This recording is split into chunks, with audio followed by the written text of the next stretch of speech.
जुलै 19 रोजी चाळीसगाव शहरातील डॉक्टर बाबासाहेब आंबेडकर पुतळ्यासमोर अनुसूचित जाती जागृती ऐक्य परिषदेचे आयोजन करण्यात आले होते।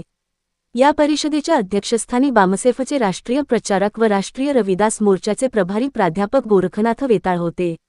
यावेळी आरक्षण उपवर्गीकरणाच्या विषयावर बोलताना प्राध्यापक गोरखनाथ वेताळ म्हणाले की आरक्षणाचा उद्देश समाजात सामाजिक न्याय मिळवून देणे हा आहे। मात्र कोणताही ठोस डेटा समोर न आणता आरक्षणाचे उपवर्गीकरण करण्याचा निर्णय घेतला जात आहे। त्यामुळे सामाजिक न्याय मिळण्याऐवजी अनुसूचित जाती समाजात मतभेद निर्माण होण्याची शक्यता असल्याचा आरोप त्यांनी केला। ही जी परिषद आहे ती अनुसूचित जातीच्या महाराष्ट्रातील सर्व जातींचं ऐक्य राहावं, त्यांनी एकजुटीनं त्यांच्या सोबत होणाऱ्या अन्यायाच्या विरोधामध्ये एकजुटीनं संघर्ष केला पाहिजे, यासाठी ऐक्य निर्माण करण्यासाठीची ही जी परिषद आहे ही परिषद आयोजित करण्यात आलेली आहे।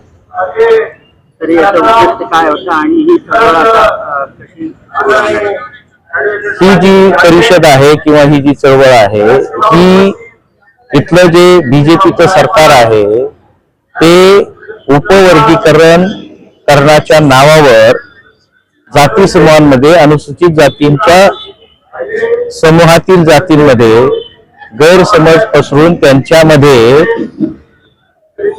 भेद निर्माण करून उपवर्गीकरणाच्या नावावर भेद निर्माण करून त्यांच्यामध्ये आपापसात झुंजवण्याचं भांडवण्याचं षडयंत्र जे आखलेलं आहे ते समाजाला माहित नाही आहे। तर ते जर समजावून सांगितलं तर या पाठीमागची भूमिका जी आहे ती समाजाच्या लक्षात येईल की हा बीजेपीचा सरकारचा जो कार्यक्रम आहे उपवर्गीकरणाच्या संदर्भामध्ये जे ते सांगत आहे तर ते उपवर्गीकरण करण्याचा मुद्दा नसून ते उपवर्गीकरणाच्या नावावर महार आणि मातंग आणि इतर अनुसूचित जाती जमाती यांच्यामध्ये आपापसात भांडणे लावण्याचं षडयंत्र आणि त्याच्या माध्यमातून आपली राजकीय पोळी भाजण्याचं षडयंत्र आहे हे लक्षात येईल।